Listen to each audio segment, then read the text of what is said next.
Pueblo, and our route takes us through the mountains. This is an untested car that just recently hit the street. It's got maybe 400 miles, no, 387 miles. PO, and our route takes us through the mountains. This is an untested car that just recently hit the street. It's got maybe 400 no 387 miles. Derek Bieri's life took a wild turn from fixing rusted cars to becoming a YouTube sensation, but what happened next shocked everyone. Before Vice Grip Garage, he wasn't a famous mechanic. He was just a kid on a North Dakota farm learning to fix things because there was no other choice. His father and grandfather drilled one rule into him: if it's broken, you fix it, no excuses.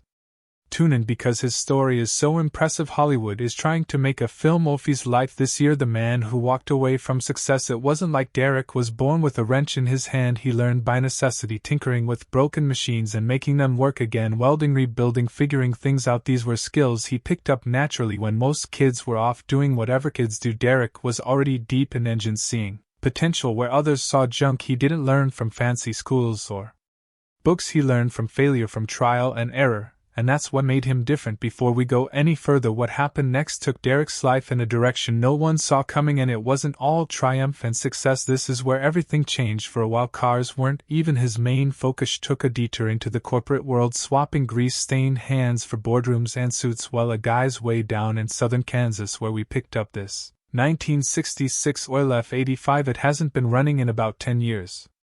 Give or take. I'm going to try to get this thing going and back on the road again. He climbed the ranks, leading teams, making big decisions, and living what many would call a successful life, but deep down something was missing. The garage called him back. Eventually he had to make a choice: keep chasing corporate success or walk away and do what truly made him happy. He chose the latter, and that's when Vice Grip Garage was born. It all started with a simple idea: find old cars that others had given up on and bring them back to life. No expensive tools, no high-tech gadgets, just skill, determination, and a whole lot of elbow grease. The internet loved it. His down-to-earth approach, his non-nonsense style, and the way he turned forgotten wrecks into road-ready beasts made him stand out. Slowly but surely his audience grew, and so did the ambition behind his builds. But success online doesn't come without his downsides. As Vice Grip Garage exploded in popularity, so did the scrutiny. Fans began noticing things, questioning choices, and digging into the details. Some accused him of cutting corners, others wondered if everything was as authentic as it seemed. The world of YouTube fame isn't always friendly, and when people start looking too closely, they usually find something they didn't like. Suddenly his dream job started feeling a little less like freedom,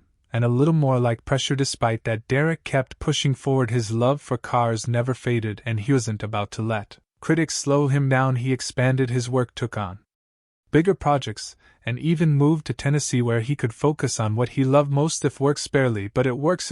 But here's the thing: when you're in the public eye, every move gets magnified. Some of his fans loved the change, while others felt like he was moving away from the raw and polished content that made them love Vice Grip Garage in the first place. Had success changed him? Was he still the same guy who started this all in a small cold garage in North Dakota? The transition wasn't easy. As more money flowed and more expectations followed, bigger sponsors, bigger projects, and a growing team meant Vice Grip Garage wasn't just a personal passion, Anna-Marie. It was a business, and business comes with complications. Fans started debating whether Derek was still the relatable guy they first subscribed to, or if he had become just another content creator chasing views and sponsorships. It's the same dilemma that every successful YouTuber eventually faces. Even his personal life came under the spotlight. With fame came curiosity, and curiosity led to speculation. Who really was Derek Bieri beyond the cars and the cameras? Was he still the down-to-earth, humble guy, or had success changed him in ways no one saw coming? That's the thing about online fame: it's never just about the content. People want more, they dig deeper, and they start questioning everything. And then there were the controversies. No YouTuber escapes them forever, whether it was partnerships that didn't sit right with some fans, questionable restorations, or just the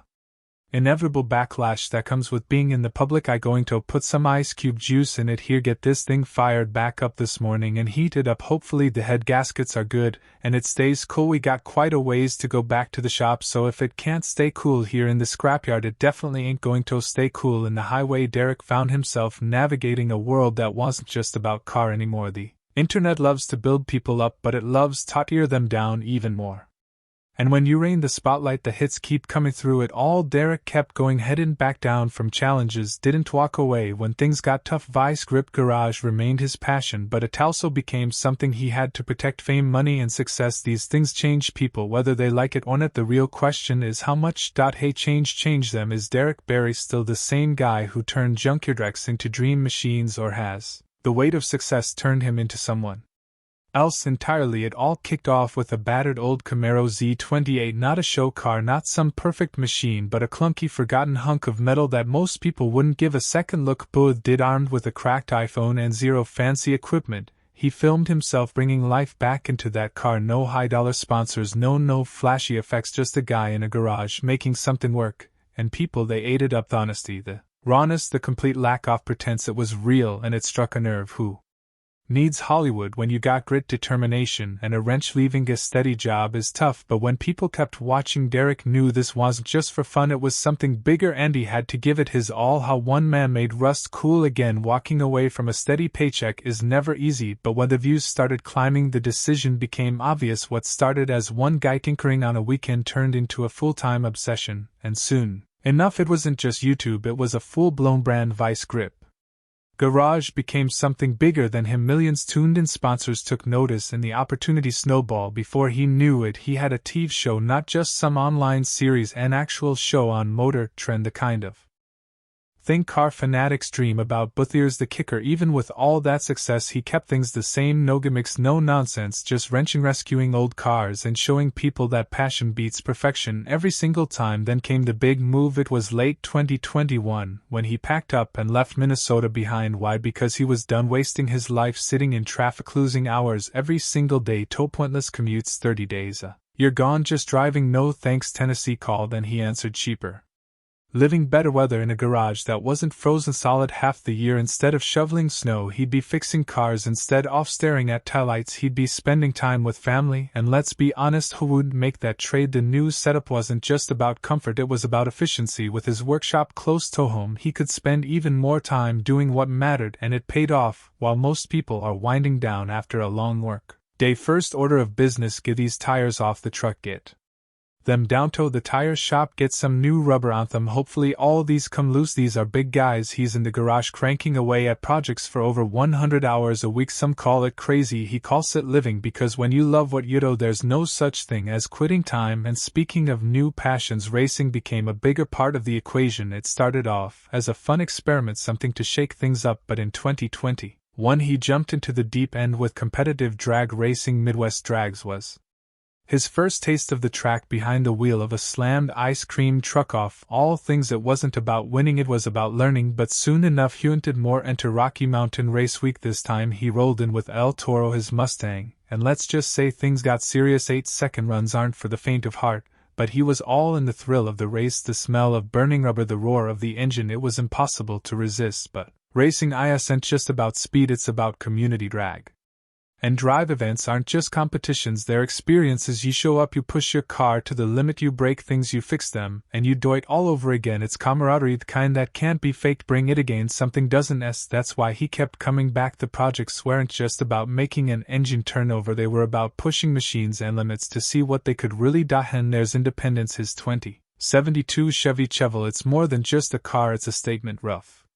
unpolished, a little beat up, but still running strong just like its owner. It doesn't quit, and every time it tears down the track it proves a point. You don't need the newest, shiniest, most expensive gear to compete, you just need determination, creativity, and a refusal to back down. One thing has remained constant: his mission. Vice grip garage has never been about throwing money at problems, it's about problem solving, about showing people that you didn't need a fortune to restore a car. I've got some really exciting news to share with you fellas today. We're adding into Vice Grip Garage here. That's right, we're going to be doubling the size of this pole barn, and I'm going to be bringing you guys along for the ride. You just need a little know-how, some elbow grease, and the wheel to see it through. That's what keeps people watching, that's what makes his videos stand out. He doesn't fake it, he doesn't stage it, and he certainly doesn't sugarcoat it. If a job is tough, he shows it. If a car fights back, he doesn't edit it out. It's not always pretty, but it's always real. Motor Trends saw that authenticity and knew they had something special. That's how Roadworthy Rescues was born. Bigger stakes, tighter timelines,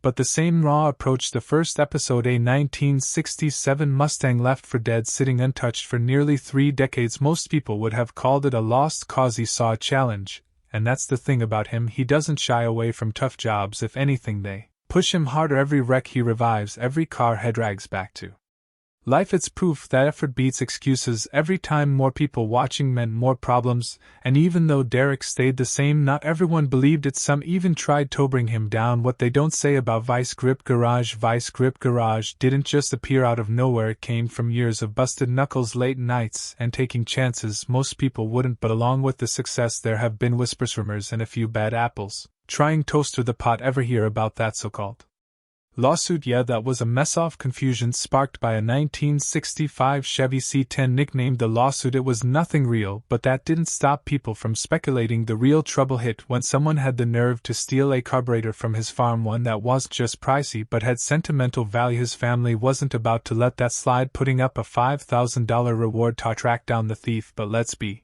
honest, this guy isn't just about fixing cars, he's got a sharp eye for opportunity. Some vehicles stay in the garage becoming prized possessions while others are flipped to keep the channel alive. Every project tells a story and fans can't get enough of it. His Will It Run and Drive series is proof. What started as a simple idea turned into a hit, with people tuning in just to see if an old rust bucket could still roar back to life. Your fellers and fellet probably already know we travel a tremendous amount for the Vice Grip Garage channel, and the reason for that is to meet you guys, the fans, and that's one of our family.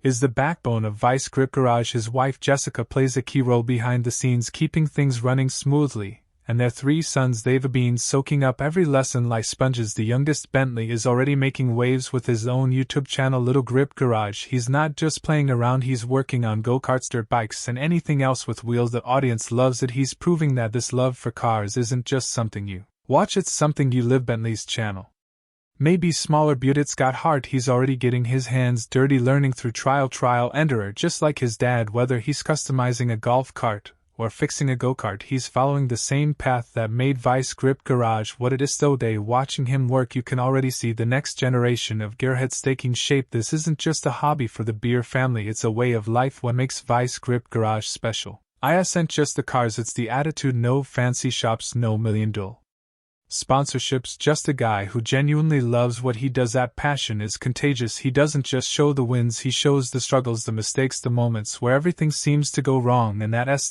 why people keep watching. It's not about being perfect, it's about trying, learning, and having fun along the way. His story didn't start in a cushy shop with endless resources, it started in a dirt-floored garage using whatever parts she could scrape together. Let's go take a walk around this thing, see what we got going on, then start to dig. And of course I really procrastinated and went ahead and waited till about 5 o'clock to start, which is just really smart. Those early lessons stuck with him. The idea was never about having the best tools or the biggest budget, it was about making things work with what you had. That mindset is what built Vice Grip Garage, and it's what keeps people coming back. Another key part of the story, family. His dad and grandpa taught him the ropes, passing down skills that can't be learned in a classroom. Now he's doing the same for his own kids. Jessica isn't just along for the ride, she's a driving force behind the scenes, keeping things running when the cameras.